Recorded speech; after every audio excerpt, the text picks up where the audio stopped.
This is Sebastian Middle Martinez for Fight Club Rush, here with Alexander Lööf, who faces Salmen in the co-main event of FCR 12 here the 7th of May. And this fight was just announced, and already now Instagram is blowing up. I can't remember the last time I saw this many fire emojis being put out there. I mean, you must have been delighted to hear about this matchup when it was offered to you. I know you're always looking to find an opponent willing to stand and bang with you. Can you recount sort of what went through your mind and what emotions were you feeling when this fight was presented? Yeah, I've been knowing for this fight for maybe like a few months, maybe. But now when the fight is like, when everybody can see that I'm facing Bark, I can't even stop smiling, It's just so fun that someone, if I want to bang, I can bang, Not just like, oh, am I gonna be taken down, blah, blah, blah, blah, blah, blah. Now, if I want to bang, I can bang. And it will be a fire fight. That 100%. I'm sure about that. I'm pretty sure as well. I mean, for those who don't know, I mean, he comes from a very, very heralded and long background in Muay Thai. He's had something like 70 Muay Thai bouts, something like that. Would you say that this is the best striker in MMA you've ever faced? Yeah, 100%.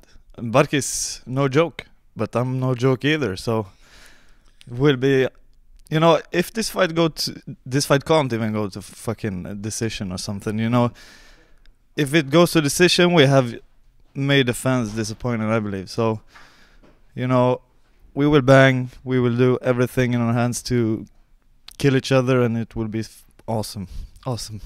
Well, I mean, you've delivered some fire entertainment as well. Back-to-back performances in Fight Club Rush, which were pretty great. I mean, first you knocked out Amir Malikpour, the European IMF champion, in the third round of a very back-and-forth battle. And then you faced Hamid Sadid, who was almost like, I think some people were counting him out, but he really proved to be a game fighter. How do you look back at those two performances? Yeah, all of my performances since I've been a professional, they've been fine, even though I'm not so happy with actually all of them. I know I can do much better, but, all wins are just good, So it feels good always to win, but I feel I got much more to prove, and that's why I'm going to beat up Salmen. And if we look at him, I mean, as we mentioned, he's got a fantastic Muay Thai background. He's also 3-0 in MMA right now. He had his last fight in FCR 11, where he went the distance with Denis Irakic in a fight that was kind of controversial. Not a lot, or there was a lot of people that disagreed with the decision. What did you make of that fight and of Salmen Bark's performance? That fight I really don't care about. Everything I focus on is our fight.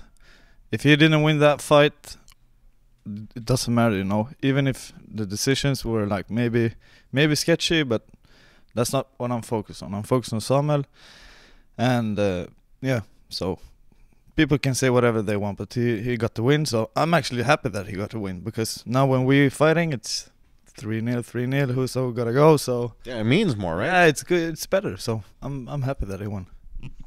And I think if you look at this fight, two strikers, it almost feels like there should be like a gentleman's agreement. Like when Conor McGregor fought Dustin Poirier, I think it was the third or fourth time, he said, first one to shoot's a dusty bitch. Yeah. Are you going to throw some kind of proposal like that you guys have got to keep it standing? Or do you maybe want to open up for surprises like in the clinch and potentially taking the fight to the ground? Yeah, of course, I'm going to be so unpredictable as possible, because, it sets up the knockouts and stuff. So I know at least what he's going to do. I know exactly what he's going to do. He's going to do the Thai stance shit and try to do that and that and that.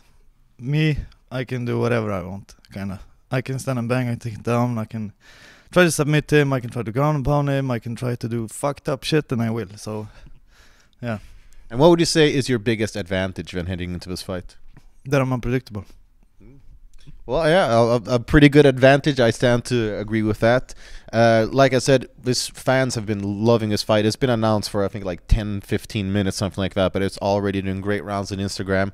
What's your message for the fans? I know they're going to be tuning in because this is too good of a fight to miss. Co-main event of a UFC Fight Pass main card. But what's your message to the fans, regardless, who are definitely looking forward to this bout?